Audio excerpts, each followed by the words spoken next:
Bismillah.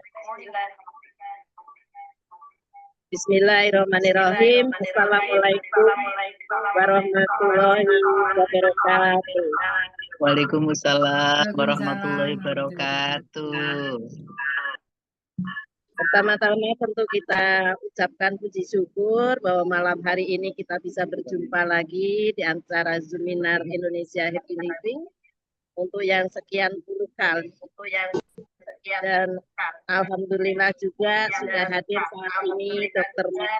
Melda yang akan berbagi pengalaman, berbagi dengan kita semua, dan juga sudah hadir saat ini member Indonesia Living dan juga teman-teman yang hadir pada malam ini.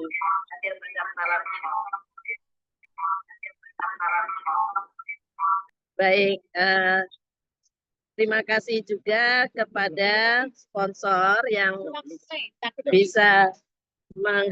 bisa hadir pada malam hari ini, yang juga memberikan fasilitasnya untuk bisa malam ini berjalan dengan baik.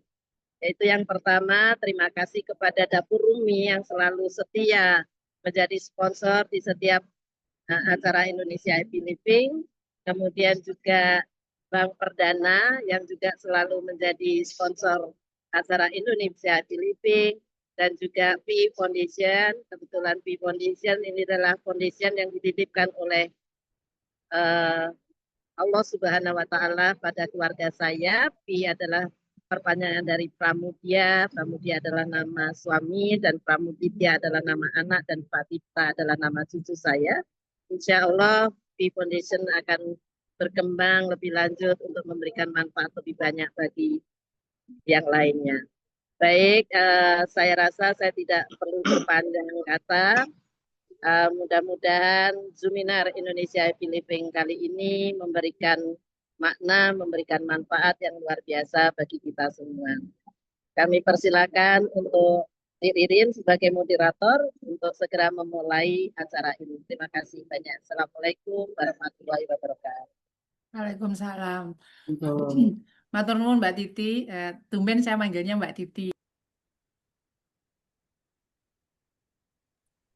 Mbak Ririn, ngapunten suaranya kemute, mic-nya kemute.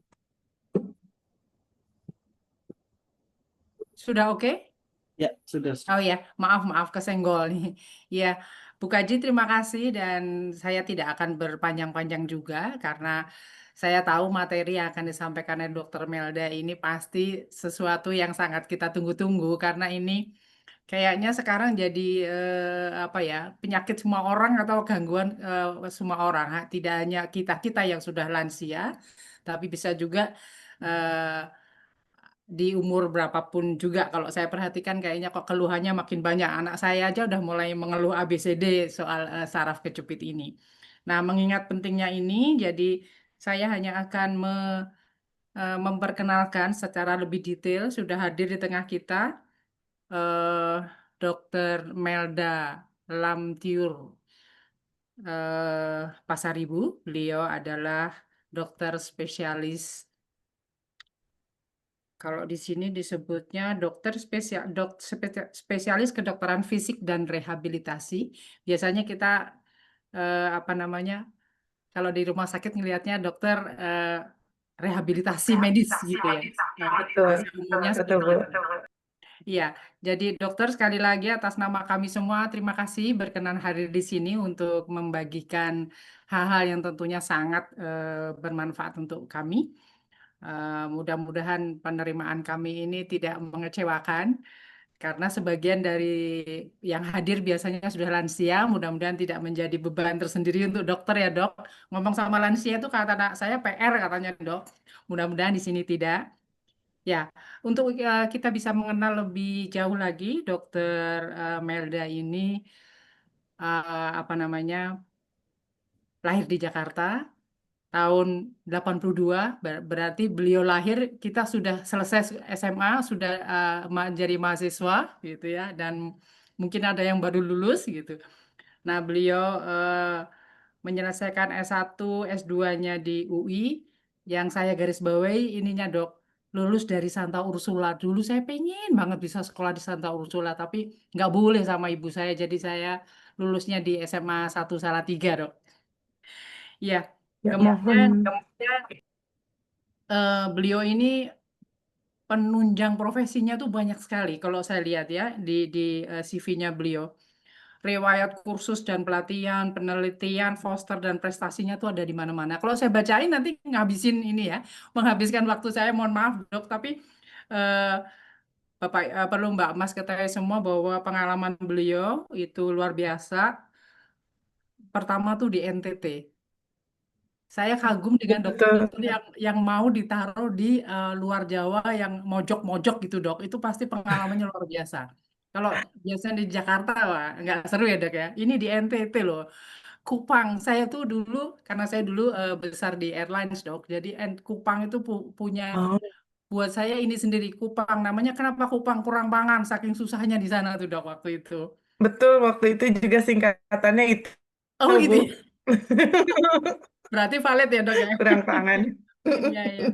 Baik, untuk tidak menghabiskan waktu lagi, saya sampaikan bahwa Dokter Melda ini sudah berprofesi sorry, berpraktek di banyak rumah sakit, ada mulai dari puskesmas di Kramat Jati, kemudian di Balai Kambang, di Cawang, yang terakhir mulai 2021 sampai dengan sekarang ada di Rumah Sakit Sanggrahan. Saya yakin dengan pengalaman beliau yang luar biasa, pasti malam ini materi yang akan beliau sampaikan sangat-sangat bermanfaat untuk kita semua. Untuk tidak membuang waktu lagi, dokter, the room is yours, dokter. Kami tunggu semua materi-materinya yang luar biasa. Silakan, dok. Baik, Ibu Angela Ririn, terima kasih. Terima kasih kepada Bapak Ibu semua atas waktu dan perhatiannya mau bergabung bersama untuk kembali belajar tentang saraf terjepit. Terutama terima kasih kepada Dokter Bella yang sudah mau mengundang saya untuk membagikan ilmu di forum ini. Semoga kiranya apa yang saya ucapkan nanti berguna untuk Bapak Ibu dan sekitar Bapak Ibu. Kita mulai. Kita sambil belajar bersama ya Bapak Ibu ya. Saya tidak bermaksud menggurui. Pertama-tama kita kenal dulu nih apa itu saraf terjepit. Saraf terjepit itu sering Bapak Ibu dengar, sering Bapak Ibu katakan, dok, pinggang saya sakit, saraf terjepit ya dok, gitu kan.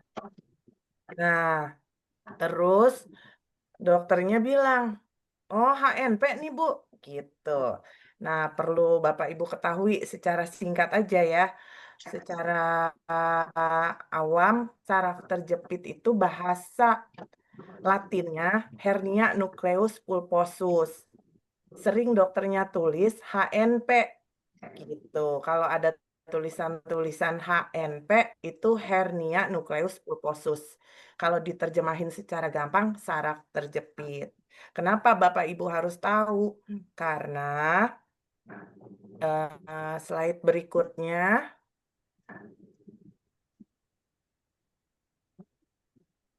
Nah, karena sebenarnya penyebab nyeri punggung bawah, sakit pinggang, sakit di daerah panggul, itu banyak Bapak Ibu, bukan sekedar saraf terjepit. Jadi, badan kita di daerah tulang belakang itu adalah tulang-tulang, kalau di dalam slide ini yang warna merah-merah itu ya, dia itu berjalan dari bawah tengkorak, terus bersusun ke bawah, sampai ke atas tulang ekor. Nah, ya memang yang paling sering sakit itu di daerah punggung bawah dan leher, yang kedua dilingkarin itu. Tapi tidak semata-mata penyebabnya adalah saraf yang kejepit. Sakit punggung bawah dalam hal ini ya, ataupun sakit leher, bisa disebabkan oleh masalah di otot, masalah di tulang, masalah di saraf, masalah di sendi, karena di situ juga ada sendi dan ada ligamen juga. Ya, jadi Bapak Ibu nggak usah bingung. Dok, saya sakit punggung bawah nih dok, sakit pinggang. Tapi kata dokternya bukan saraf kejepit. Tapi menurut saya saraf kejepit nih dok, gitu. Nah, mungkin udah diperiksa sama dokternya, memang bukan saraf kejepit, gitu. Karena ada banyak organ di situ ya. Tapi malam ini kita fokuskan ke saraf kejepit, nyeri pinggang karena saraf kejepit. Kenapa? Karena nyeri pinggang yang memang paling susah dibenerin, bisa hilang sakitnya tapi muncul lagi, itu adalah saraf kejepit. Kalau otot itu gampang ngebenerinnya. Kalau sendi gampang ngebenerinnya. Ya, kalau saraf kejepit terus terang susah dan hilang timbul, apalagi pada lansia. Ya, kita bahas dulu lebih dalam tentang saraf kejepit. Nah, saraf kejepit atau hernia nukleus, kita balik lagi ke slide sebelumnya. Saraf kejepit atau HNP adalah masalah ketika bantalan antar tulang belakang menonjol ke belakang sehingga menekan saraf. Nah, saraf terjepit ini sering terjadi di daerah leher dan daerah pinggang. Kita dokter nyebutnya punggung bawah gitu ya. Kenapa? Karena memang di daerah leher dan pinggang itulah beban terdistribusi paling banyak karena sesuai dengan anatominya. Dia lebih melengkung ke depan begitu. Jadi berat memang banyak terdistribusi di situ. Nah, slide berikutnya.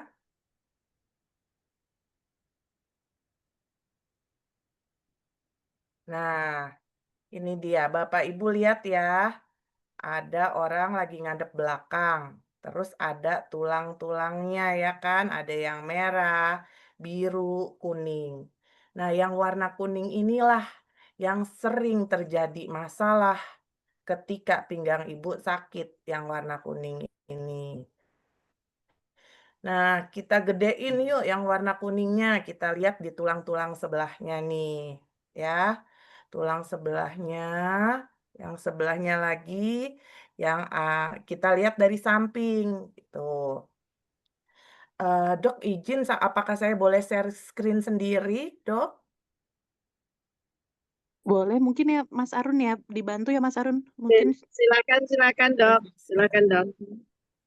Ya, Dokter Medal jadiin co-host, Mas. oke. Apakah sudah terlihat Sudah. sudah ya, dok. screen saya? Oke. Hernia nukleus pulpos.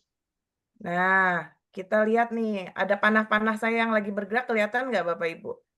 Kelihatan. Nah, yang bergerak ini adalah tulang belakang yang di daerah pinggang, dilihat dari samping. Lumbar Nah, yang warna putih ini lumbar tulang-tulangnya. Lumbar 3 mana? Nah, ini tulang-tulangnya. Yang warna merah itu adalah bantalan sendinya. Seiring dengan bantalan sendi itu bentuknya kayak jelly, Bapak Ibu. Dia nggak padat kayak tulang, dia kayak jelly, kenyal-kenyal.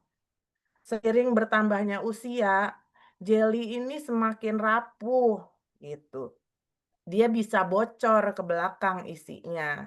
Dia nggak bisa bocor ke depan karena di depan ada dindingnya. Dia selalu bocor ke belakang. Kalau bocor ke belakang, di belakang itu ada saraf yang warna kuning-kuning itu. Nah, kelihatan ya ada kuning muda ya. Nah, kalau sarafnya kesenggol sama jeli-jeli bantalan sendi kita, sakit, timbul sensasi kesemutan, terus kebas, rasa panas kayak dicabein. Nah, itu khas dari saraf kejepit. Lebih khas lagi, dia itu sakit kalau banyak membungkuk. Ya, itu khasnya. Itu secara singkat saja. Ya, ini gambarannya di gambar yang paling kanan. Ini bantalannya. Tuh lihat panah saya menonjol ke belakang. Nah, dia neken saraf yang ada di belakang yang kuning ini. Kalau sesuatu yang ditekan di dalam tubuh, apalagi saraf, pasti menimbulkan peradangan. Peradangannya karena dia saraf, bukan hanya sakit di tempat itu. Kalau saraf, dia akan menyebarkan sakit ke daerah yang dipersarafinya. Biasanya, bukan biasanya, yaitu daerah kaki. Ya. Nah, umumnya sih HNP kalau awal-awal bisa sembuh dengan sendirinya Bapak Ibu, gitu. Tanpa pengobatan, apalagi kalau terjadi pada orang muda, karena jelinya masih kenyal-kenyal, keluar terus masuk lagi, gitu. Tapi kalau lebih dari 4 minggu atau nyerinya sangat mengganggu sampai terjadi kelemahan tungkai kaki, kelemahan kekuatan kaki, sebaiknya Bapak Ibu periksa ke dokter. Ya. Kemudian kita bahas lagi nih gejalanya. Tidak semua HNP sebenarnya bergejala.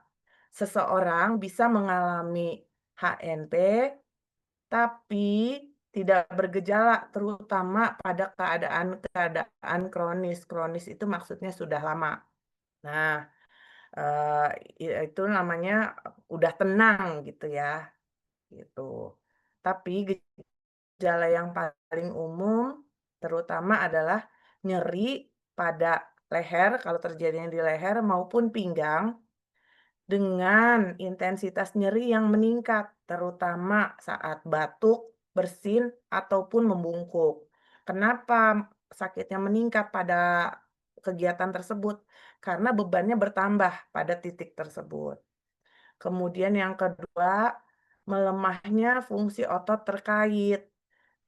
Kalau saraf terjepitnya terjadi di daerah punggung bawah, di daerah pinggang, ya, yang mengalami kelemahan bisa kaki kiri atau kanan, atau dua-duanya. Jarang sih dua-duanya, biasanya salah satu, gitu ya. Kemudian beberapa titik anggota tubuh mengalami sensasi kesemutan. Oke, itu dia. Kita beralih ke berikutnya. Jadi apa sih sebenarnya yang menyebabkan seseorang rentan terkena saraf kejepit? Atau apa saja faktor resikonya? Yang pertama, usia tua. Kenapa? Karena satu, usia tua, secara fisiologis kekuatan ototnya sudah berkurang. Kalau termasuk juga otot-otot inti tubuh, core muscle, otot perut dan otot punggung bawah. Kalau otot core muscle kita berkurang kekuatannya, mau tidak mau, yang menyangga tulang belakang kekuatannya juga berkurang, sehingga rentan cedera. Yang kedua, obesitas, kegemukan, terutama dalam hal ini lingkar perut yang besar. Ketiga, posisi tubuh yang salah, terutama ketika duduk lama dengan posisi agak membungkuk, bukan agak membungkuk, dengan posisi membungkuk. Terus riwayat trauma, terutama trauma jatuh terduduk. Kemudian merokok dan riwayat pekerjaan, terutama orang-orang yang suka mengangkat beban berat dengan posisi yang tidak tepat. Oke. Nah, apa sih tadi ya, ini menjelaskan kenapa usia tua erat kaitannya dengan saraf terjepit. Tadi sudah saya ceritakan yang pertama, terjadi degenerasi ya, degenerasi tulang, sendi, ligamen, dan otot. Nah, ini dia ya, gambaran lebih jelasnya. Ini dia. Nah, sekarang obesitas. Obesitas apa hubungannya dengan saraf terjepit? Kita lihat nih Bapak Ibu. Semakin besar lingkar perut seseorang, ya. Nah, semakin besar juga beban atau usaha yang harus dilakukan di panah merah ini. Ibu lihat panah saya sedang ada di panah merah. Semakin besar lingkar perut, panah kuning ini, panah merah ini bekerja semakin besar. Kalau dia bekerja keras, sama seperti manusia. Kalau kerja keras terus tanpa istirahat, gampang cedera. Nah, itu kaitannya. Makanya kadang pasien nanya, "Dok, saya yang sakit punggungnya, kok malah disuruh ngurusin berat badan?" Nah, penjelasannya ini, sebenarnya bukan hanya menurunkan berat badan, tapi mengurangi lingkar perut. Dalam hal saraf terjepit menurunkan lingkar perut, sehingga kerja otot punggung tidak terlalu berat. Nah, merokok juga. Jadi Bapak Ibu tolong diingatkan anak-anaknya ya, yang belum kena rokok nggak usah deh. Kenapa? Karena rokok itu mengandung racun-racun yang memang terbukti akan tersimpan di daerah bantalan sendi Bapak Ibu. Dia disimpannya di bantalan sendi dan dia merusak secara akumulatif ya. Jadi sebelum terjadi efek samping yang lain-lain, nah berhentilah merokok atau diingatkan untuk menjauhi rokok. Kemudian bagaimana cara pencegahannya? Terus terang, saraf kejepit tidak selalu dapat dicegah karena ini bagian dari proses penuaan. Namun ada beberapa hal yang bisa kita lakukan untuk mengurangi resikonya. Yang pertama, berolahraga yang teratur. Olahraga macam apa, Dok? Gitu ya. Angkat beban ya, Dok, gitu. Nah, olahraga yang diinginkan dalam hal mencegah risiko terjadinya saraf terjepit adalah olahraga yang menguatkan otot perut, punggung bawah, dan kaki. Sebenarnya yang paling aman untuk orang lanjut usia adalah berenang tuh, atau hidroterapi. Terus banyak orang yang bilang, "Dok, saya nggak bisa berenang." Gitu. Nggak apa-apa Bapak Ibu, tetap datang ke kolam renang. Bapak Ibu datang ke kolam renang, masuk ke air yang kedalamannya setinggi ketiak Bapak Ibu. Di sana Bapak Ibu berjalan maju, berjalan mundur, berjalan menyamping kiri kanan selama 30 menit kalau kuat ya. Kalau tidak sesuai toleransi saja. Kalau bisa lebih lama 45 menit, lakukan 45 menit. Tujuannya apa? Nah, kita tahu kan air itu punya sifat untuk menekan ke segala arah, termasuk menekan badan kita kalau kita masuk ke dalam air. Nah, penekanan itu dianggap sebagai latihan beban terhadap si otot perut dan otot punggung. Dan latihan berjalan di air itu termasuk untuk penguatan otot-otot tungkai bawah. Dalam hal ini otot paha depan dan paha belakang. Karena dia terkait dengan risiko terjadinya saraf kejepit. Nah, setelah Bapak Ibu berjalan nih setengah jam, naik lagi ke permukaan, istirahat 10 menit. Nah, setelah istirahat, masuk nih Bapak Ibu. Masuk lagi, kemudian pegangan ke paralel barnya. Ya, pegangan ke paralel barnya, kemudian kakinya ke belakang. Gitu. Ke belakang, terus Bapak Ibu kecipak-kecipuk aja. Gitu, selama kalau kuat 15 menit, kalau belum kuat sesuai toleransi. Kalau bisa lewat dari 15 menit, bisa sampai 30 menit, boleh dilakukan selama 30 menit. Udah itu saja yang bisa, Bapak Ibu lakukan, gitu. Itu nggak bisa langsung kelihatan hasilnya ya Bapak Ibu, karena sesuatu yang berkaitan dengan penguatan baru kelihatan hasilnya paling cepat 6 minggu, ya. Dan itu pun harus dilakukan secara teratur, paling sedikit sekali seminggu. Nah, olahraga yang tadi saya jelaskan, selain menguatkan otot perut dan otot punggung sehingga mencegah terjadinya saraf kejepit atau mengurangi nyeri, bisa juga untuk penguatan lutut. Nah, jadi yang ada sakit-sakit lutut bisa juga dilakukan ini. Oke, itu tentang pencegahan yang pertama. Yang kedua, ya. Nah, menjaga postur yang benar, terutama ketika kita sedang mengambil barang dari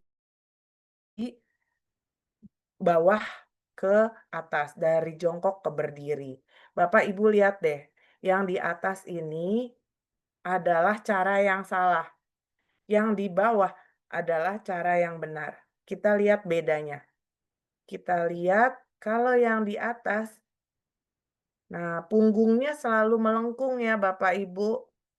Tuh, ya kan? Melengkung. Kalau yang bawah, ini garisnya lurus. Gitu. Nah, yang benar adalah yang di bawah. Jadi, kurangi membungkuk. Tapi kadang-kadang memang susah ngingetnya ya, apalagi kalau cuman mau ngambil, apa ya, yang jatuh ya, sisa makanan mau kita bersihin, mau ngambil potongan kertas mau kita bersihin. Nah, susah kan?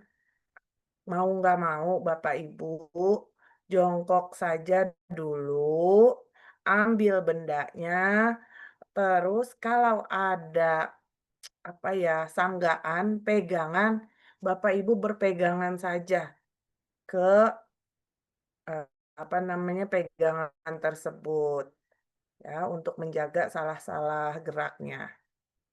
Kemudian yang ketiga, postur tubuh. Nah, yang di sebelah kiri, postur tubuh yang tanda kutip salah. Tapi memang seiring bertambah usia dan kelemahan otot, pasti deh terjadi postur tubuh seperti ini. Kita memang tidak bisa mengembalikan lagi postur tubuh yang bungkuk ini menjadi setegak yang ini ya.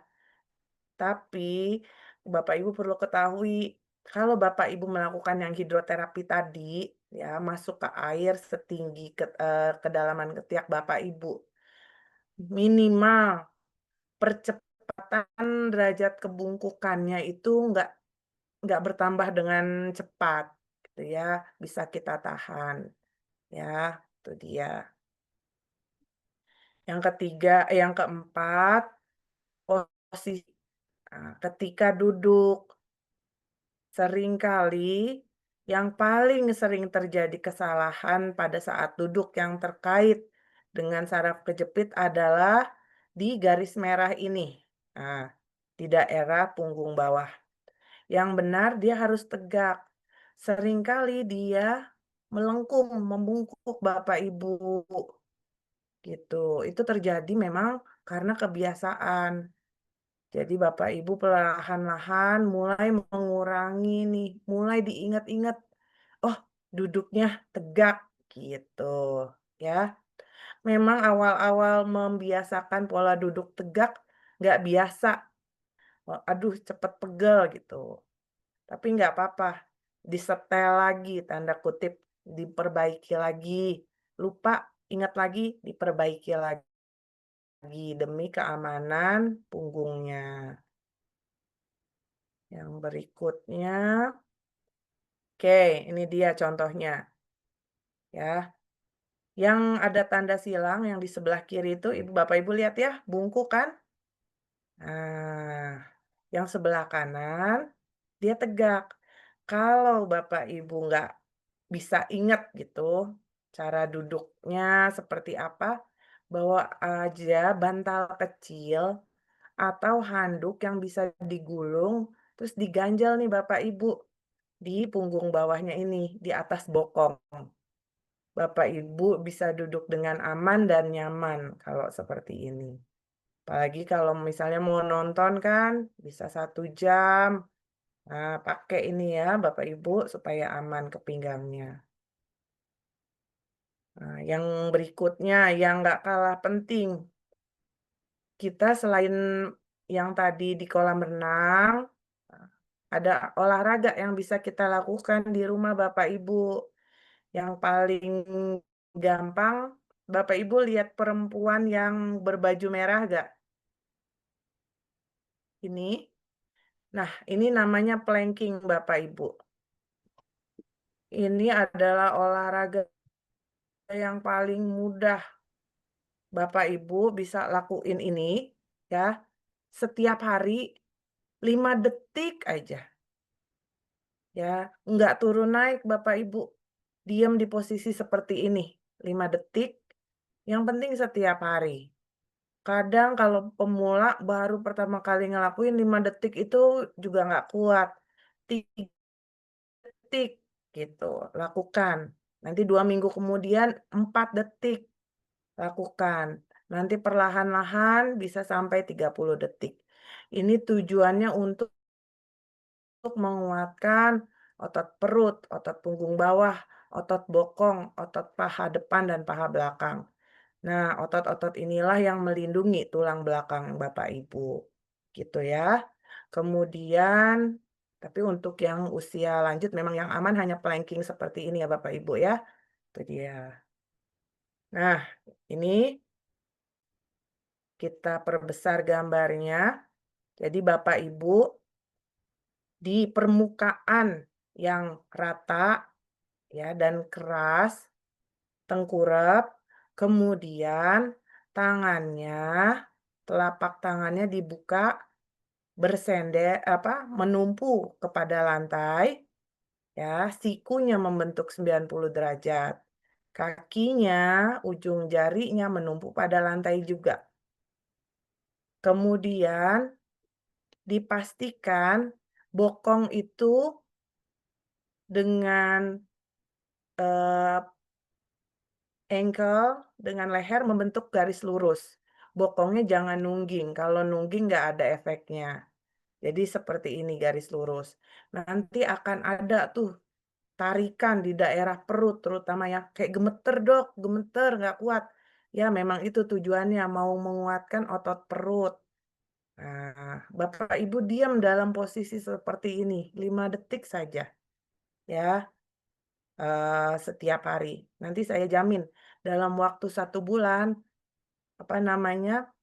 orang-orang yang lingkar perutnya besar berkurang sedikit-sedikit. Kalau Bapak Ibu mau membuktikan, bisa sebelum memulai latihan ini, gitu ya.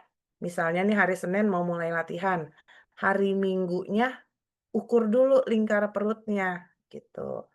Terus Bapak Ibu rutin lakukan latihan ini setiap hari, 1 bulan lagi ukur lingkar perutnya, turun berapa senti, gitu. Ya, ini planking yang benar. Kemudian untuk hidup sehat secara umum, pertahankan berat badan ideal, hindari merokok, pola makan sehat, ya, cukup istirahat dan hindari stres. Nah, kapan Bapak Ibu harus ke dokter? Yang pertama, kalau nyerinya itu makin lama makin meningkat. Kemudian sudah lebih dari 1 bulan. Kadang pasien udah datang, udah dari tahun lalu dok. Udah diurut-urut. Aduh, jangan sampai kayak gitu. Kita pastiin dulu aman atau tidak. Boleh diurut, tapi dipastikan dulu aman atau tidak. Ya. Kemudian kalau ada kelemahan kaki sebelah atau dua-duanya, ada kesemutan. Nah, itu wajib ke dokter ya. Nah, nanti di dokter dilakukan apa? Pemeriksaan fisik, kekuatan ototnya, titik mana yang sakit, dan kemudian kalau memang diperlukan, diminta untuk dilakukan pemeriksaan. Kalau pemeriksaan awalnya, yang paling sering kita lakukan adalah sinar X, ronsen, gitu, untuk memastikan komposisi tulangnya baik-baik, gitu, tidak ada yang menggepeng, tidak ada yang bergeser. Kemudian kalau dari ronsen dinyatakan tidak cukup, nah kita beralih ke MRI ya.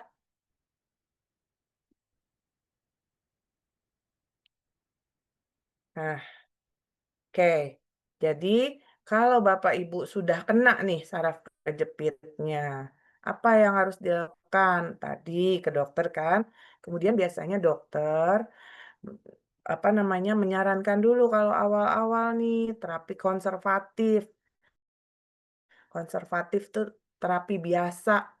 Biasanya berupa obat-obatan atau medikamentosa, berupa penghilang nyeri, pelemas otot, dan vitamin. Kemudian, kalau nyerinya memang baru dan sedang akut, nyerinya sedang dalam intensitas tinggi, pasien diwajibkan melakukan tirabaring, istirahat dulu dari kegiatan-kegiatan beratnya.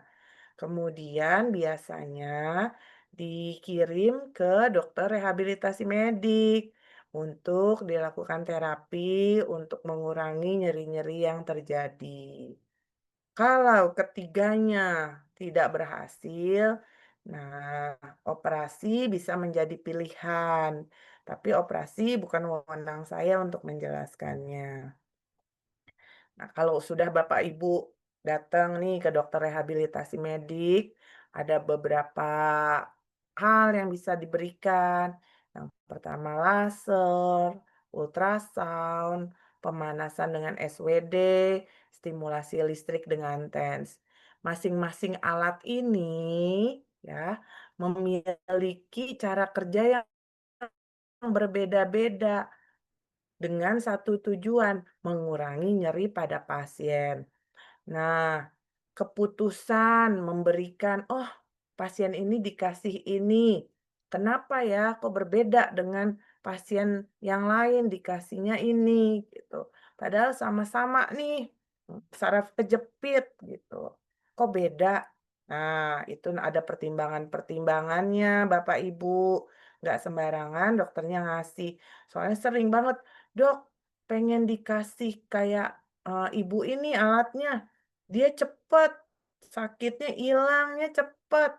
Ya kan beda fasenya, fase sakitnya, beda penyakit penyertanya gitu ya, dan beda eee, masalah yang sedang terjadi pada tiap-tiap pasien.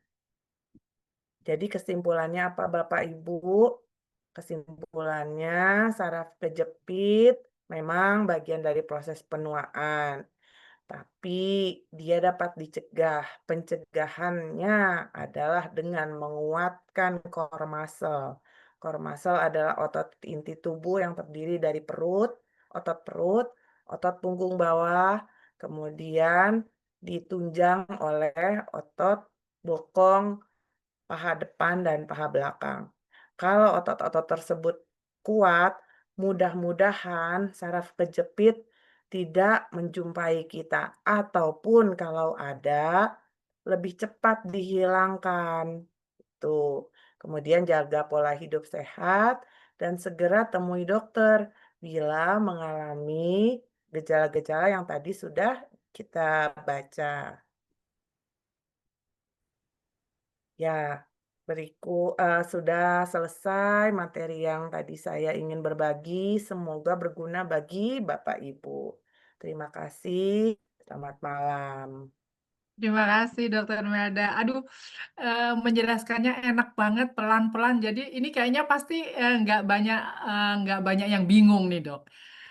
Terima kasih dengan Mudah, bahasa sederhananya karena kami mudahan ya, awam. Bu. Ya serius sampai kalau orang Jawa bilang kita mendengarkan penjelasannya tuh dengan apa istilahnya terpesona gitu dok. Terpesona karena Oh, mudah diterima. udah. Ya, mudah diterima dan itu memang apa ya bahasa-bahasa awam yang mudah kami cerna. Terima kasih dok dan seperti biasa Baik. ini akan dilanjutkan dengan sesi tanya jawab. Jangan lupa yang bertanya Bu Titi Pramudia sudah menyiapkan hadiah 7 voucher ya Bu Titi, 7 voucher Indomaret untuk setiap penanya. Ada 7 voucher Indomaret senilai 100.000 dan ada member Indonesia EV Living untuk 10 orang. Asik. Dok, nanti sekali bertanya langsung dijawab gitu aja dok ya, supaya nggak lupa. Baik, Bu. Baik, Supaya atau lupa. kita mau sudah ada yang melalui chat atau yang chat dulu ya dok, karena udah duluan nulis ya. Yang pertama ada Ibu Gayatri Nastiti. Pertanyaannya adalah, saya penyintas autoimun, sering merasa nyeri sendi di lutut dan pinggang bagian belakang. Apakah ini ada hubungannya dengan saraf kejepit? Saya sudah tes BMD, hasilnya saya akan sampaikan ke dokter. Itu pertanyaannya, Dok. Oke. Baik, terima kasih kepada Ibu Gayatri, Ibu Gayasri ya sebagai penyintas Ya. autoimun. Terus semoga Ibu sehat-sehat terus ya Ibu Gayasri ya. Amin. Terima Karena kasih dokter. autoimun ini sering Saya boleh menyampaikan tambahan dok, ya, boleh menyampaikan ya, tambahan hasil apa BMD, Silakan, Bu. boleh Bu, boleh ya. Saya yang boleh. Silakan apakah Bu, ini boleh ada Bu. hubungannya dengan yang satu memang karena gejala autoimun itu rata-rata nyeri sendi ya dok. Tapi ini Mm-mm. terkait dengan apa HNP. Nah, kebetulan saya bulan April tanggal 2 April 2025. Jadi sebulan yang lalu saya sudah tes BMD di RSCM. Hasilnya seperti ini, Dok. Apa ini ada indikasi mengarah ke apa namanya? HNP. Yaitu Ya. di sini disebutkan begini, Dok. Densitas tulang pada level L1, L4 sebesar 0,688 gram per sentimeter persegi ya dok. Maksudnya Ya. dengan T-score minus 3,5 sebelumnya 0,728 G per sentimeter persegi dengan T-score minus 3,2. Itu. Kemudian densitas tulang pada hip kiri ya. Hip kiri sebesar 0,574 G per sentimeter persegi dengan T-score minus 31 sebelumnya 0,548 dengan T-score minus 3,3. Nah, itu artinya apa, Dok? Apakah ini ada hubungannya dengan HNP? Kemudian ada lagi satu, Dok, T-score pada daerah kolium. Kolium femur sebesar minus femur ya. Kolum femur ya minus 3,4 sebelumnya minus 3,7. Nah ini saya juga belum tahu apakah. Oke. Jadi sebelumnya Ibu berarti meminum obat-obat untuk autoimunnya ya Bu ya. Ya. Ya, termasuk anti radang seperti metilprednisolon ya Bu ya, dalam waktu lama Dok. ya. Betul Dok. Ya. Jadi memang obat-obatan itu membuat densitas itu kepadatan ya Bu ya, kepadatan tulang itu menurun Bu. Tapi memang itu efek sampingnya. Kalau Ibu nggak minum obat itu, autoimunnya flare naik gitu ya, merusak sendi-sendi. Tapi jadi harus diminum dengan resiko kepadatan tulangnya berkurang. Nah, untuk kepadatan tulangnya memang berkurang ya Bu ya dari hasilnya. Di tadi L4, salah satunya itu lumbal. 1 sampai 4 ya, itu berkurang semua. Nah, perlu dicatat Bu, ada orang-orang kepadatan tulangnya bagus nih. Kepadatan tulangnya memang keropos. Tapi masih dalam posisi bagus gitu. Tidak ada perubahan posisi, kemudian tidak ada perubahan posisi dan tidak ada penggepengan, kita bilang kompresi gitu. Nah, untuk melihat ini harus dilakukan pemeriksaan ronsen biasanya untuk memastikan ada terkait dengan saraf kejepit atau tidak. Kalau hanya kepada pemeriksaan kepadatan tulang, belum bisa dinyatakan ada hubungan saraf kejepit atau tidak. Tapi memang pasien dengan autoimun biasanya mengalami radang pada sendi-sendi, termasuk sendi-sendi di daerah tulang belakang, namanya sendi faset tuh, lumbal itu ada fasetnya kiri kanan. Nah, kemungkinan besar kalau ada nyeri di daerah tulang belakang terkait dengan autoimunnya, Bu, yaitu radang pada sendinya, bukan saraf kejepitnya. Dia khas banget kalau nyeri punggung bawah karena radang sendi itu nyerinya muncul Mmm, terutama ketika dingin, pagi-pagi, dan ketika ibu menegakkan badan, gitu, dalam posisi ekstensi, lebih tegak, itu sakitnya, lebih lebih terasa, itu khas sekali. Dan biasanya kalau yang terkait dengan autoimun, tidak disertai dengan kesemutan atau penjalaran, gitu. Ya, itu saja yang bisa saya sampaikan, Bu. Semoga bisa membantu. Sedikit tambahan, Dok. Saya sebetulnya kalau di lutut Ya, itu juga saya sudah divonis OA, mhm, osteoartritis ya, osteoartritis ya, itu. Nah, osteoartritis ini apakah juga ada korelasinya dengan autoimun atau terpisah, Dok? Apa namanya? oke, Ya, mohon maaf, ya, Dok, tambahan sedikit ya, mumpung. nggak apa-apa, Bu. Ini Iya, memang terima itu kasih. sering tumpang tindih. Jadi, mmm, itis semua yang diakhiri itis, osteoartritis, itu artinya radang. Radang itu Ya, banyak sekali penyebabnya. Ada yang karena autoimun, ada radang karena infeksi, ada radang karena memang overuse, nah atau radang karena penuaan gitu ya. Osteoartritis ibu atau bapak ibu semua lah ya, merupakan osteoartritis yang disebabkan oleh degenerasi. Semua orang di atas 40 tahun akan mengalami osteoartritis. Cuman ada yang sakit, ada yang enggak, gitu. Dan levelnya sudah di level berapa nih? Kalau lutut ada level 1 sampai level 4. Ada yang saya sakit, sudah ada yang tidak. 2,5, Dok. Udah Dua di level setengah 2 ke ada 3 ya, yang Bu, ya? ya pernah Ya, sampai 3, ronsen lagi sudah 2,5. iya. Jadi bisa naik turun ya, Oke. Dok? Nah, enggak, Bu, biasanya 2 ke 3 cenderung naik. Oh Biasanya gitu. itu terpengaruh karena cara fotonya aja, sudut Hmm. fotonya, gitu, dia cenderung naik.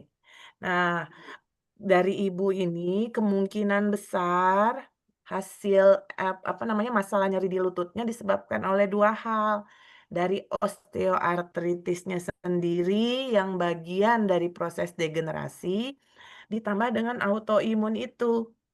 Nah, jadinya sakitnya jadi 2 kali lipat yang harusnya masih di level 2, tapi ditambah autoimun, dia bisa jadi level 4, gitu. Dia memperparah sih, Bu, si autoimun ini, Makasih, Dok. gitu. Ya, Iya, yang sama-sama, Bu. jelas, Dok. Terima kasih, Terima kasih. Dokter. Selanjutnya tadi saya sempat baca di chat, walaupun chat saya ini hilang, ada Pak Daryatno. Pak Daryatno, silakan kalau mau disampaikan langsung.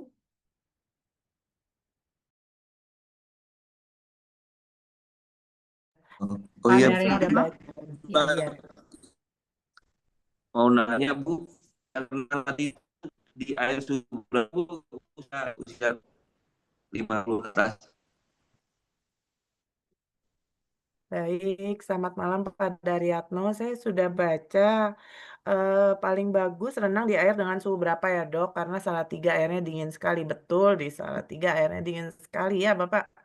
Nah sebenarnya suhu inti badan kita itu di dalam tuh 37 derajat Pak. Ya, baiknya memang suhunya itu di atas 32 derajat gitu. Baiknya memang. Tapi kalau memang tidak ada, ya mau nggak mau dipakai saja Pak yang air di Salatiga itu. Nggak apa-apa. Yang penting sebelum Bapak masuk ke dalam air, lakukan dulu pemanasan.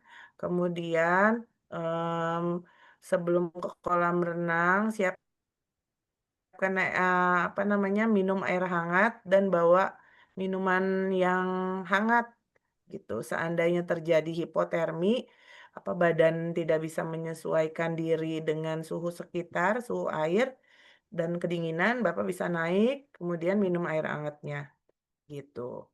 Ya, kalau menurut teori sih di 32. Makanya kan kalau hidroterapi di pusat-pusat apa namanya di rumah sakit itu biasanya airnya agak hangat ya kita rasa.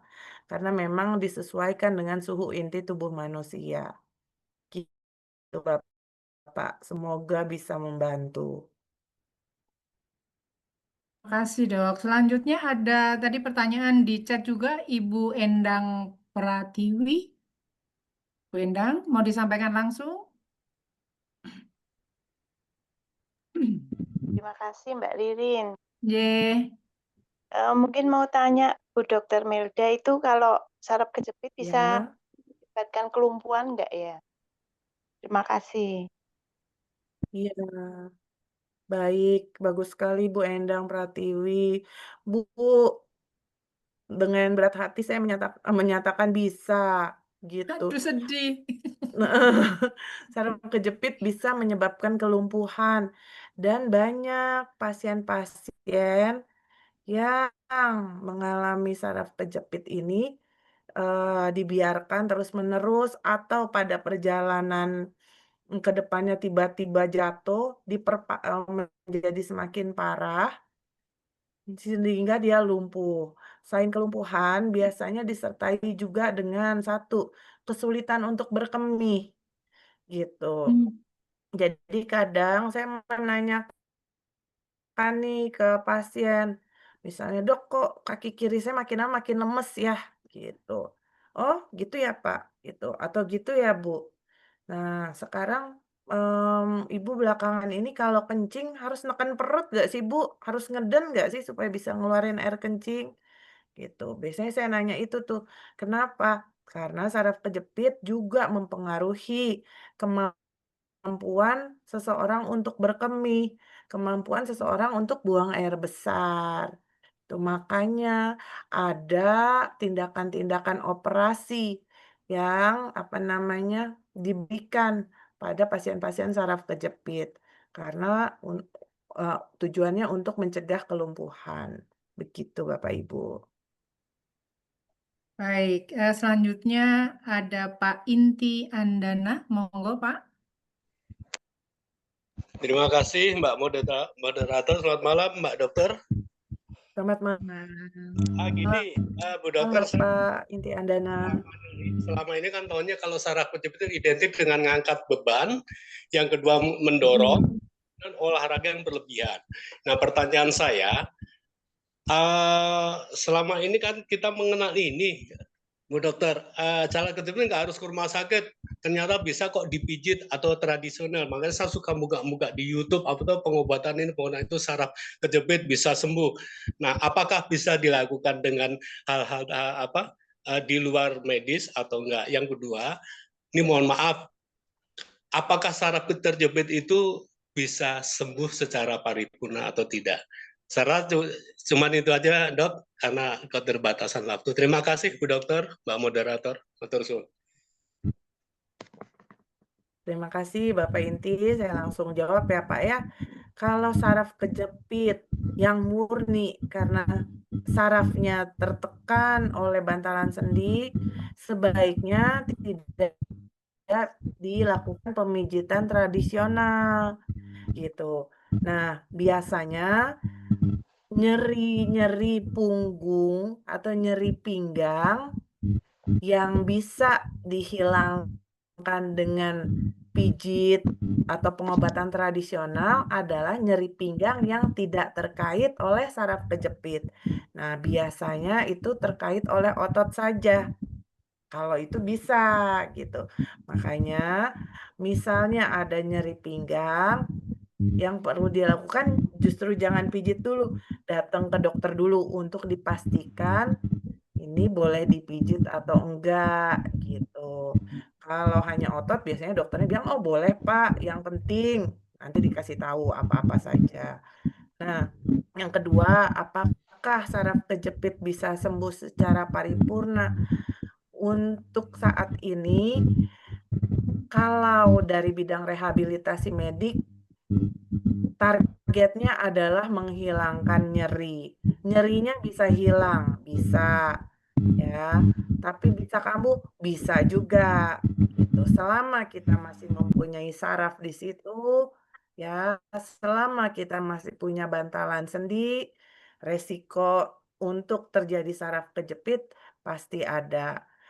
Dan perjalanan kita sebagai manusia, otot itu cenderung semakin lemah, penunjang kita itu semakin lemah. Jadi faktor resikonya justru semakin meningkat. Jadi memang untuk paripurna kalau sudah sempat terjadi saraf kejepit, sampai saat ini belum bisa sembuh secara paripurna. Bahkan setelah operasi pun kadang pasien tidak bisa merasa nyerinya itu hilang sempurna. Pasti masih ada sisa-sisa, Pak, menurut pengalaman saya. Terima kasih, Pak. Terima kasih. Selanjutnya ada Ibu Naomi. Ibu Naomi. Ya, selamat malam Mbak Ririn. Malam. Ya, makasih untuk kesempatannya. Sorry, sini berisik banget, tapi saya coba supaya semoga bisa terdengar ya. Oke, pertanyaan saya adalah apakah saraf kejepit itu penyakit yang generatif? Maksudnya bisa diturunkan dari orang tua ke anak gitu. Karena kebetulan ibu saya itu obesitas dan beliau itu pada 5 tahun terakhir kehidupannya itu harus di tempat tidur karena ada saraf kejepit. Nah, apakah itu bisa generatif akan ke saya juga atau enggak gitu? Terima kasih. Baik. Terima kasih kepada Ibu Naomi atas pertanyaannya. Kalau menurut teori, Bu, saraf kejepit bisa diturunkan secara genetik. Tapi bukan diturunkan penyakit saraf kejepitnya, bukan. Tapi yang diturunkan adalah kerentanan terjadi cedera pada bantalan sendi yang tadi saya terangin, yang kayak gel agar-agar itu. Nah, ada orang-orang tertentu yang bantalan sendinya memang rentan. Nah, kalau kita sudah memiliki orang tua ya yang memang mengalami saraf kejepit, ya kita jaga-jaga aja. Oh, jangan-jangan orang tua saya mengalami saraf kejepit karena bantalan sendinya rentan gitu. Berarti saya juga rentan nih bantalan sendinya. Berarti saya harus ngejaga badan saya, kekuatan otot core muscle saya supaya lebih kuat sehingga tidak terjadi saraf kejepit. Walaupun faktor resiko di mana bantalan sendi ibu lebih rapuh ada, tapi karena otot inti tubuhnya kuat, tidak terjadi saraf kejepit. Seperti itu. Ya, semoga penjelasannya bisa dimengerti. Terima kasih Dok. Selanjutnya yang sudah raise hand up itu Mbak Sri Kudus. Monggo Mbak Sri Kudus. Selamat malam, Dok. Selamat malam, Ibu Sri. Iya, saya usia 70 tahun, Dok. Itu Ya, kemungkinan apa? Akan rentan terhadap prostat ya, Dok. Kalau ini saya alhamdulillah sih sampai sekarang masih sehat. Cuman kadang-kadang suka rentan sering kepleset. Nah itu kemungkinan nggak dok? Karena kepleset jadi apa? Sampai dua. Saya ini kok makin tua, bungkuk sih dok. Cuman kok tinggi badan itu makin mengkerak gitu.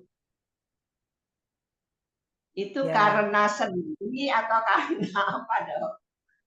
Terima kasih dok, selamat Iya. malam. Baik Ibu Sri, terima kasih atas pertanyaannya.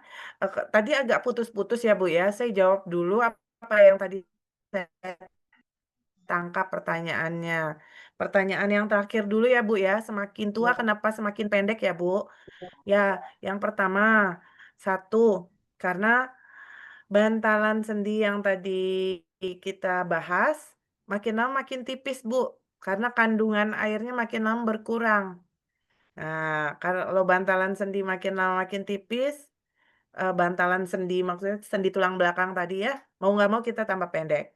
Bisa berkurang 2-5 cm dari masa kita paling prime itu di 25 tahun.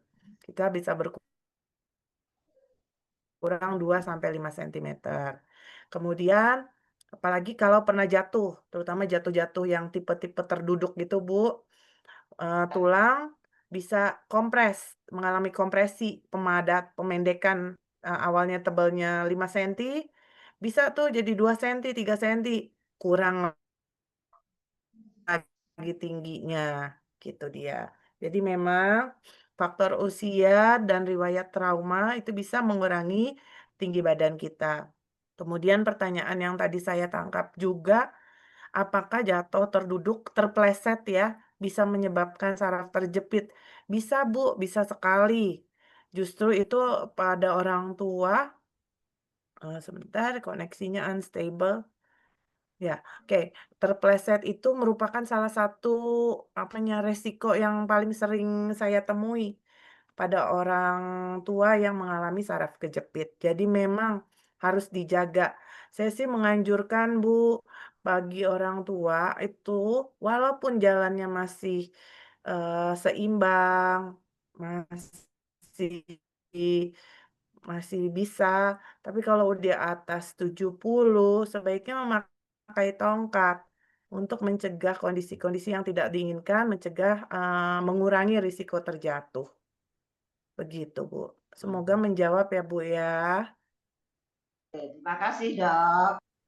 Masih banyak nih dok, sabar ya dok ya. Wah ini kesempatan untuk konsultasi gratis ini.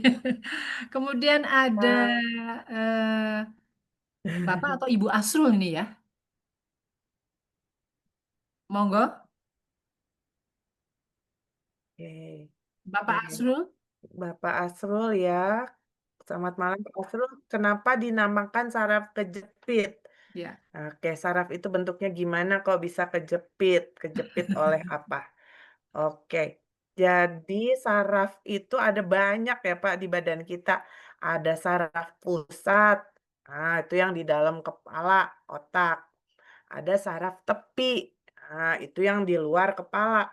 Yang di tangan, yang di leher, yang di punggung. Nah, serabut-serabut Pak, berjalan seperti serabut halus gitu ya. Nah, kenapa dinamakan saraf kejepit? Karena dia memang terjepit dalam hal ini di daerah punggung bawah. Kejepit oleh apa? Oleh bantalan sendi. Bantalan sendi yang menonjol ke belakang, yang mengalami cedera gitu.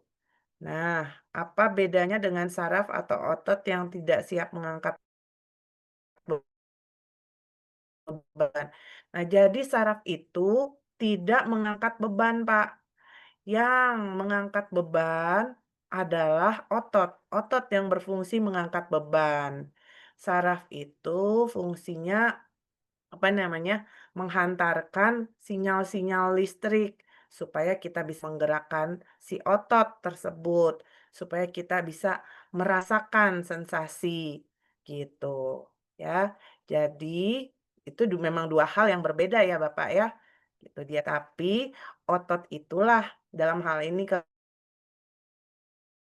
kalau kita bicara sakit punggung bawah, nyeri pinggang, otot itulah penunjang supaya risiko saraf kejepit itu semakin kecil kalau ototnya semakin kuat. Begitu Pak Asrul, semoga bisa menjawab. Terima kasih dokter. Yang berikutnya ada Pak Nunung Nugroho. Ibu Nunung Aduh, Nugroho. Ya, maaf, Ibu, mohon maaf maaf. saya ini kok salah terus. Ibu Nunung Nugroho, monggo. Ye. Oke. Bisa saya langsung ya. Selamat malam, dokter. Halo. Malam Bu. Ya, jadi saraf Ya, kejepit selamat saya malam itu, Bu Nunung. iya, saraf kejepit saya itu kan bukan karena angkat berat, jatuh dan sebagainya, tetapi saya karena dulu terlalu suka dengan massage, jadi itu mungkin kekencengan sedemikian rupa sampai akhirnya melalui MRI saya dinyatakan kena saraf kejepit di lumbal 456. Nah, saat ini setelah saya kambuh 1 bulan yang lalu, saat ini sudah membaik dan berkurang. Dulu saat sakit itu, saat untuk sujud, untuk ruku dan sebagainya itu kayak ada tarikan dari pinggang ke paha, terus ke tumit ya. Jadi sakit gitu ya. Tapi sekarang sudah membaik, itu artinya saraf kejepit saya itu memang sedang dalam keadaan baik, tidak kumat atau itu sudah seperti itu harusnya, atau saya harus berhati-hati sedemikian rupa seperti apa sehingga saya tidak kambuh-kambuhan lagi. Demikian dokter, terima kasih. Selamat malam. Baik, Ibu Nunung. Terima kasih. Bagus ya Bu ya, berarti nyerinya sudah tertangani oleh penanganan yang optimal. Jadi, seperti yang tadi, selama kita masih mempunyai saraf di situ, bantalan sendi di situ, nah risiko untuk mengalami saraf kejepit itu ada. Apalagi sudah pernah dialami sebelumnya. Apalagi sudah terbukti oleh MRI. Ada gitu ya saraf kejepitnya. Jadi yang perlu dilakukan sekarang adalah mencegah supaya kejadian nyeri tersebut tidak terulang lagi. Nah, apakah sudah sembuh? Nah, yang dinyatakan sembuh di sini adalah apa? Kalau dari rehab medik, sembuh itu adalah nyerinya hilang, Bu. Gitu. Beda sama batuk pilek atau beda kayak demam berdarah. Nah, kalau demam berdarah sembuh, oke, virusnya sudah hilang. Gitu.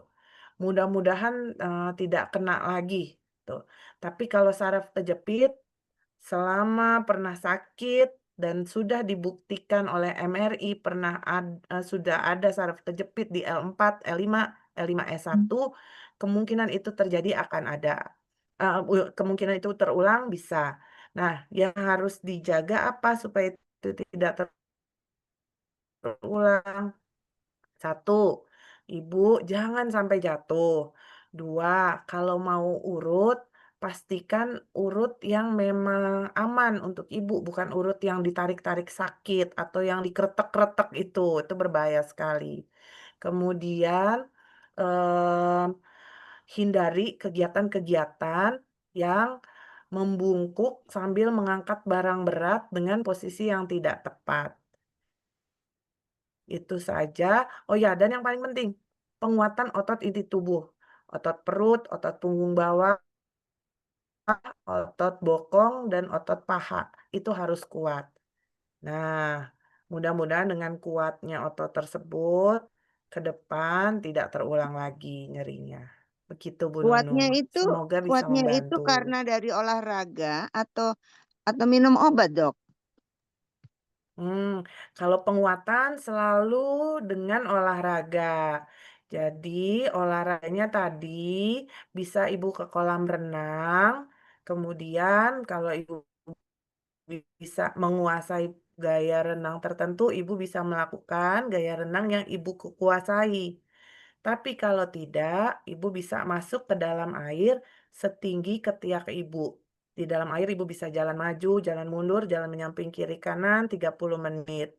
Kemudian istirahat 10 menit, masuk lagi ke dalam air, Ibu berpegangan di paralel barnya, ya, di pinggiran kolam, kaki ke belakang, kemudian kecipak-kecipuk 15 menit. Kegiatan itu dilakukan kali seminggu, baru memberikan efek setelah 6 minggu. Vitamin untuk menunjang. Nah, agar apa? Agar hasil latihan bisa lebih cepat terlihat. Nah, ibaratnya vitamin itu pupuknya. Nah, olahraga itu tanamannya kita tanam gitu. Ya, gitu dia. Satu Semoga lagi, sama Dok. planking Satu Bu lagi, yang Dok. tadi saya bilang. Dok, Ya, satu lagi ya, boleh ya? ya. Saya kan dulu bermain tenis ya. Saya dulu bermain tenis lapangan. Terus apakah sekarang sama sekali tidak boleh atau gimana? Sesekali saya masih suka kangen dan saya masih bermain gitu. Apakah boleh, Dok? Boleh Bu, boleh. Olahraga boleh dilakukan gitu ya. Tapi sesuai dengan apa keadaan saat ini. Satu, tenis itu termasuk high impact. Kalau hanya tenis untuk happy-happy, Ibu tidak usah berlari, kemudian nggak usah loncat-loncat. Sebaiknya dilakukan ketika level nyerinya itu rendah atau kalau bisa tidak ada nyeri. Pada saat tidak ada nyeri. Kemudian sebaiknya pakai penyangga Bu. Yang kalau yang saya takutin di tenis itu justru ke itunya Bu, lutut gitu. Ya, ke lututnya pakai deker aja. Oke, siap. Terima kasih, Dok. Untuk minum obat tuh atau harus Jadi enggak, Mama Dok? lagi zooming ya, nanti mainin lagi ya.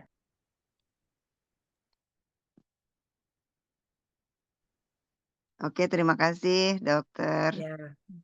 Dok, Minum masih ada 2 lagi, Dok, dari Bu Yani Tati. Monggo,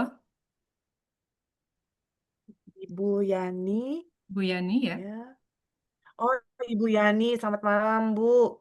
Oh, pernah jatuh, bonggol paha patah, sudah Dioperasi. operasi. Iya. Oke, beda tinggi ya, kaki kanan Ya. kiri, paha depan panggul. Oke, disarankan berdorong. Oke, terapi atas sujud. Apakah karena beda? Oke. Ya, Bu, memang resiko dari operasi ganti bonggol itu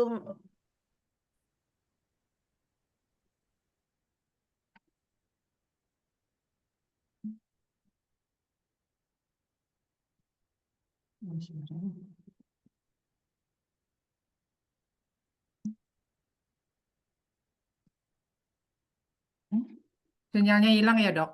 Sinyalnya hilang.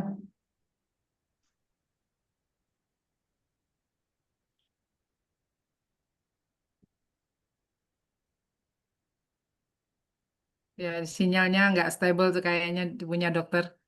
Ya.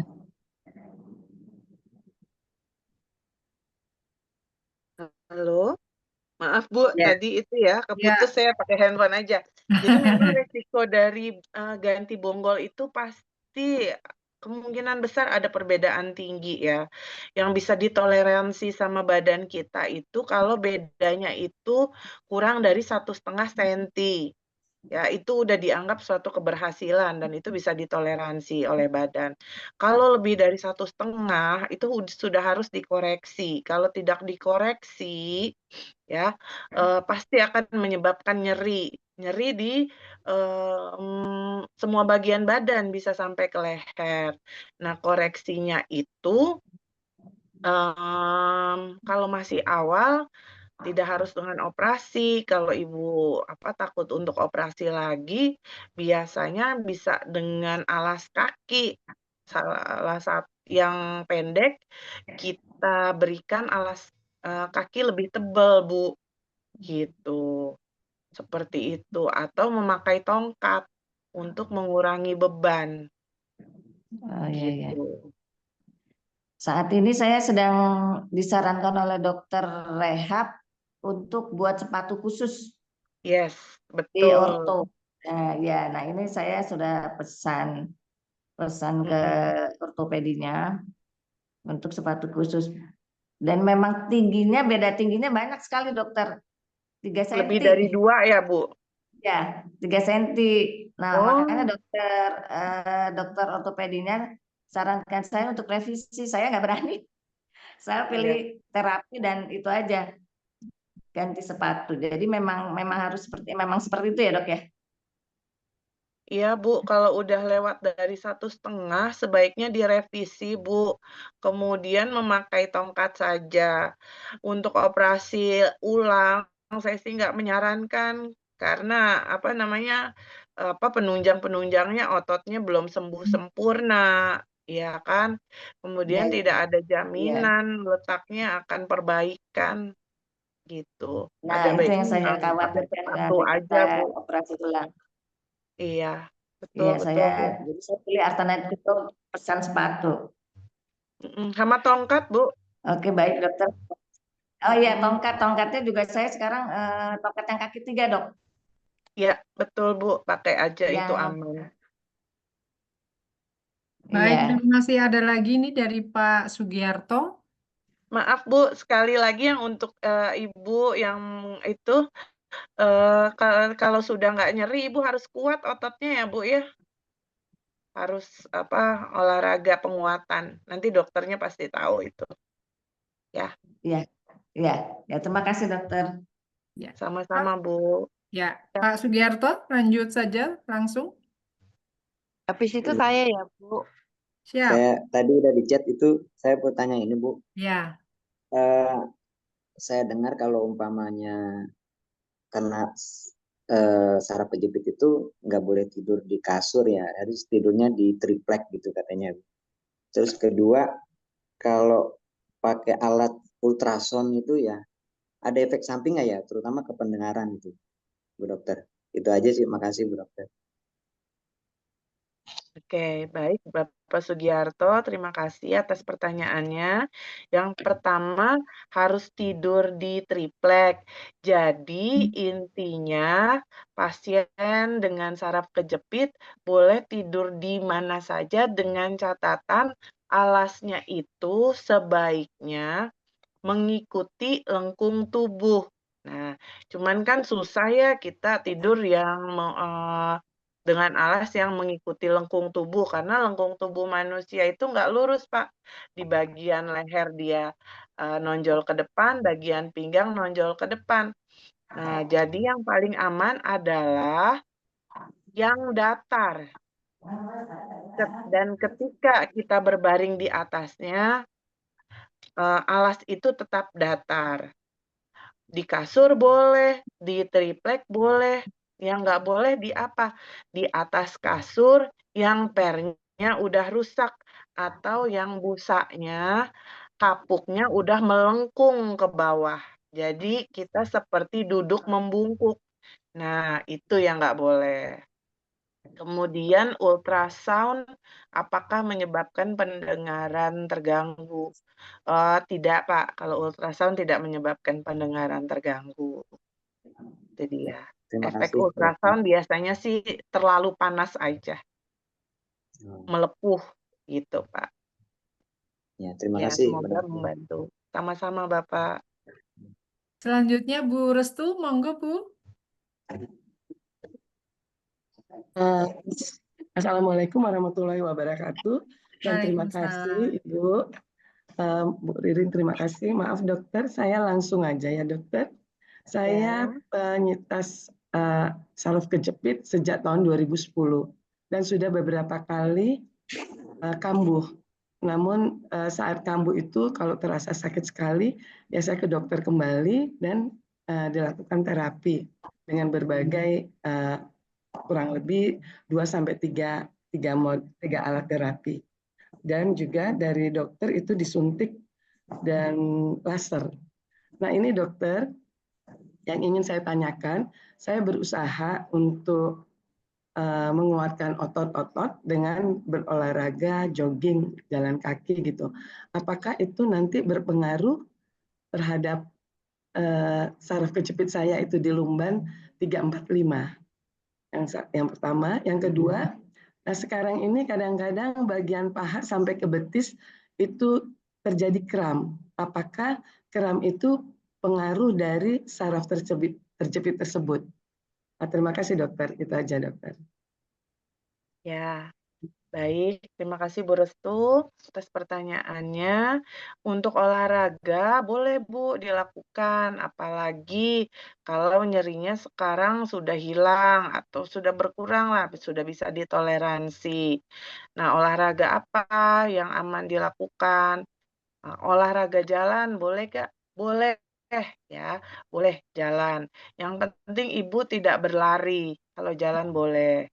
Kemudian apa yang perlu diperhatikan ketika jalan, kalau mulai merasa sakit, kadang kan kita jalan targetnya itu misalnya 6.000 langkah gitu ya.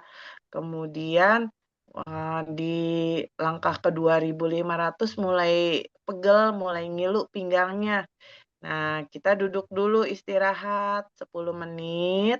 Tujuannya apa? Untuk mengembalikan lagi kekuatan otot. Otot-otot yang menyangga badan kita. Nanti ototnya sudah istirahat, kekuatannya kembali lagi, kita jalan lagi. Nah, seperti itu. Kalau ada nyeri, istirahat lagi. Istirahat, jalan lagi, sampai akhirnya tercapai target yang kita tuju.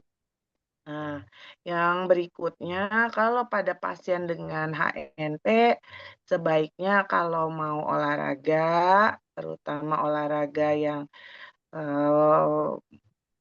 perlu waktu lama ya. Kalau jalan kan nggak mungkin nih kita cuma 10 menit nih. Kalau jogging gitu kita biasanya setengah jam ya. Kita pakai korset, Bu. Nah, pakai korset. Nanti Pak tujuannya apa? Untuk membantu menyangga nih bagian dalam dari badan kita. Bagian dalamnya apa? Si tulang, si saraf, si bantalan sendi tersebut supaya dia stabil. Kalau udah selesai olahraga, korsetnya boleh dilepas. Jadi boleh.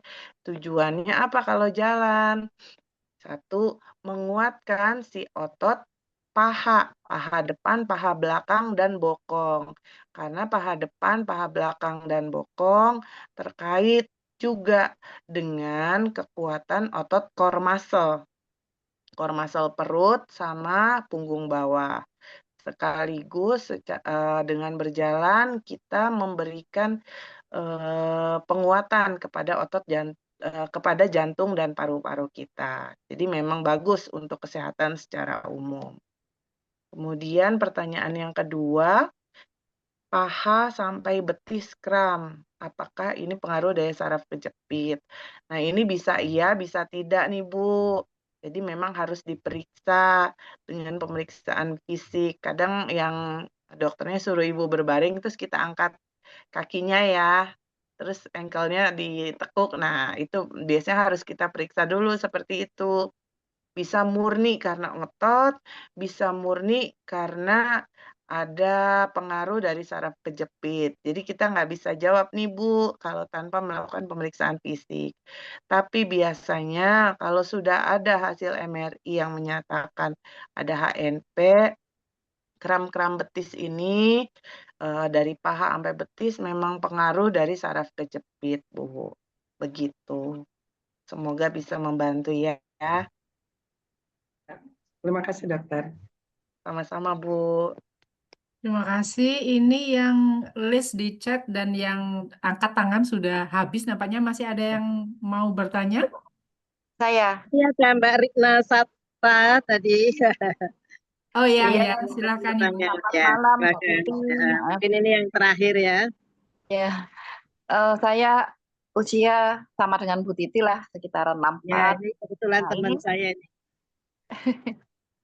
saya dulunya itu kayaknya OA ya, karena udah pernah ditambahi apa namanya, disuntik di bagian sendi-sendi. Tapi saya rutin olahraga, sekarang nge-gym dengan PT, itu kok hilang semua ya, nggak pernah lagi sakit-sakit itu apa nggak bahaya tapi gitu loh, saya angkat beban gitu. Apa nggak bahaya? Karena dulu saya OA gitu. Baik. Terima Bu, kasih, Bu. bagus banget nih Bu Septa. Terima kasih sudah berbagi nih. Justru bagus Bu, kalau Ibu olahraga angkat beban. Dan memang harus pakai PT. Kalau usianya sudah banyak dan memang belum ada pengetahuan sebelumnya tentang cara berolahraga yang benar, apalagi terkait dengan angkat beban. Nah, angkat beban tuh memang tujuannya untuk menguatkan otot, Bu.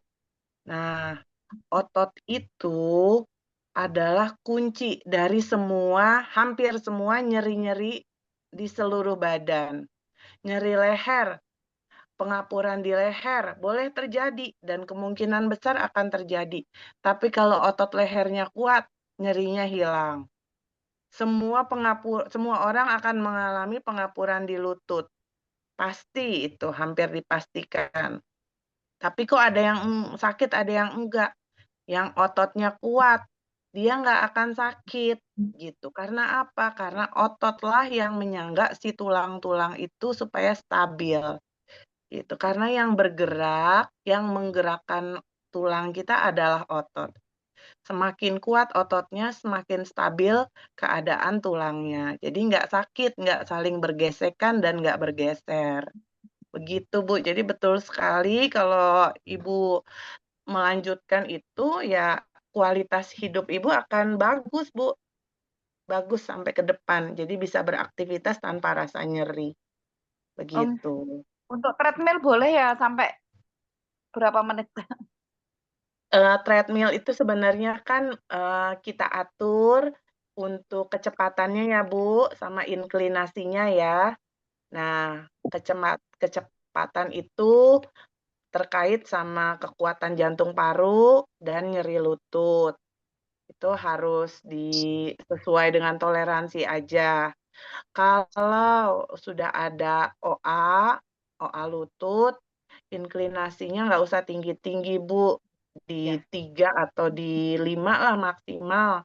Itu udah Maksimal 5 tinggi ya? sekali. Maksimal berapa, Bu? 7,5, Di 5. angkat bebannya sampai 25-40 sudah cukup, masih cukup. Oh, Ibu masih kuat tuh di 25. Wah, ini hebat banget luar nih. biasa. Enggak, soalnya apa namanya?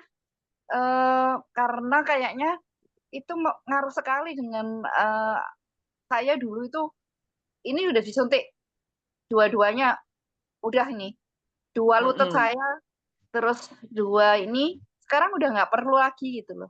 Ya, betul. Dulu waktu saya masih sekolah di RSCM tuh, Bu, itu ibu-ibu di sana itu bisa sampai 30 kilo memang untuk angkatan paha depan. Nah, itu memang. Tapi memang harus diawasi. Harus diawasi. Gitu. Kenaikan bebannya juga bertahap kan ya, Bu? Iya, ada PT-nya soalnya. Iya, itu udah bagus. Dan jangan lupa asupan protein ya, Bu ya. Protein bukan yang itu kan, Dok? Bukan yang dari makanan aja, Bu. makanan aja. Karena katanya telur. tidak Tidak ngaruh karena kita nggak punya estrogen gitu. Dari putih telur aja, Bu. Dari dada ayam, dari ikan, makanan biasa. Ya, terima Gitu. kasih, Dok. Iya, bagus, Bu. Udah keren ini. Ya, ini menginspirasi kita-kita yang sudah rata-rata di atas 60 tahun. Dok, saya nambahin dikit boleh nggak, Dok? Saya bukan nambahin, tapi saya mau testimoni juga kayak Bu Rina. Jadi setahun yang lalu, dengkul saya sebelah kiri itu kalau naik tangga 10 step nyeri, Dok. Saya punya teman yang profesinya sama dokter. Terus dia cuma bilang gini, alah kamu jalan pagi aja. Jalan cepat tapi ya jangan jalan pelan gitu. Jalan cepat 5 kilo harus bisa ditempuh dalam 1 jam. Tapi seminggu 5 kali dia ngomong gitu. Saya jalanin dok, walaupun setengah mati ya, seminggu 5 kali kan hampir setiap hari. Iya. Dan apa yang terjadi dok? Dalam 7 bulan itu hilang blas. Saya bisa naik tangga MRT yang setinggi itu pakai setengah lari dok. Buat Iya. saya itu puji Tuhan bener, alhamdulillah lah saya bisa balik. Dan bonusnya mungkin ini bisa apa namanya jadi penyemangat untuk Bapak Ibu semua. Bonusnya saya turun 10 kilo dok. Iya, alhamdulillah banget ya Bu. Betul, Pantes, betul. Jadi pantes Mbak Ririn langsing bener. iya, karena di-trigger dengan dengkulnya nyeri. Tadinya saya 10 step tuh pasti berhenti. Terus pindah dengan kaki kiri yang naik, nanti 10 step pindah lagi sebelah kaki kanan gitu. Tapi setelah saya lakukan jalan cepat, yang seperti saran teman saya itu, hanya dalam 7 bulan nyerinya hilang sama sekali, saya bisa setengah lari kalau naik tangga MRT, dan saya turun 10 kilo. Mungkin ini bisa menyemangati kita semua untuk bahwa olahraga itu memang murah, gratis, dan bermanfaat ya dok. Ya. Itu testimoni saya, mudah-mudahan kita semua sehat. Bu Titi, sudah kita tutup pertanyaan atau bagaimana ini?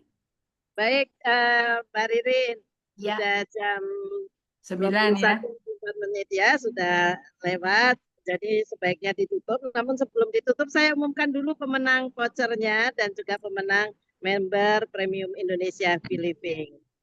Untuk vouchernya ada 7 voucher Indomaret senilai 100.000. Ini untuk 7 penanya yang tadi sudah menyampaikan pertanyaannya, yaitu nomor 1 Mbak Gayasri, nomor 2 Mas Daryanto, nomor 3 Mbak Endang Pratiwi, nomor 4 Mas Inti Andana, nomor 5 Mbak Naomi, nomor 6 Pak Asrul, nomor 7 Mbak Sri Kudus. Nah, beberapa sudah ada nomor handphonenya saya karena nanti akan saya kirim di voucher, tapi ada beberapa yang saya belum mendapatkan nomor handphonenya. Mohon dicatat nomor handphone saya, nanti tolong saya dihubungi. Nomor handphone saya 0816 184 4848. Saya ulangi 0816 184 4848. Lalu pemenang untuk voucher premium member Premium Indonesia Happy Living ada Ibu Nunung, ada Ibu Yani. Ibu Yani kebetulan sudah menjadi member. Kemudian Pak Sugiarto sudah menjadi member juga. Mbak Restu sudah menjadi member dan Mbak Rina Saptawati, ini teman saya belum jadi member. Jadi nanti saya mohon juga nomor Mbak Rina, saya punya nomor handphonenya. Ibu Nunung yang saya belum punya nomor handphonenya, untuk saya undang menjadi member Premium Indonesia Happy Living. Begitu Mbak Ririn, silakan barangkali sudah akan bisa ditutup malam ini. Ya. Terima kasih banyak. Selamat pada para pemenang. Mudah-mudahan di kesempatan berikutnya kita bisa ngumpul lagi seperti ini dengan ilmu-ilmu yang pengetahuan-pengetahuan yang memang sangat kita butuhkan. Sekali lagi untuk Dr. Melda, berkat melimpah untuk dokter, terima kasih untuk ilmunya, terima kasih untuk tips-tipsnya, sehingga kita semua punya semangat untuk hidup yang lebih berkualitas ya dok ya. Ya, Terima betul. kasih banyak. Bu Titi mau ditutup atau masih Ya, ada yang mau sebelum disampaikan? ditutup barangkali Mas Arun akan membantu untuk foto bersama. Oh iya. Silakan Mas Arun. Mari semua on cam. Ya, semuanya bisa on cam. Wow. Ya. Mari kita cari posisi yang bagus, posisi menentukan prestasi. Ini minta tolong dibantu apa namanya? 321-nya ya. Ya, Sudah masuk semua kah? Kayaknya belum deh. ya, ada beberapa yang belum. Oke. Sudah siap? Ya, 3, 2, 1. Ganti ini Mas Arun. ganti posisi Mas Arun.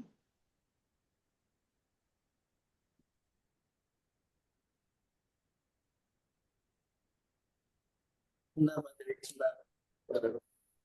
Atau Ya. Baik, sambil menunggu ganti posisi dari Mas Arun, saya atas nama Indonesia Happy Living mengucapkan terima kasih banyak kepada Dr. Melda. Kemudian juga saya berterima kasih kepada Mbak Ririn dan Mas Arun yang sangat mendukung acara ini.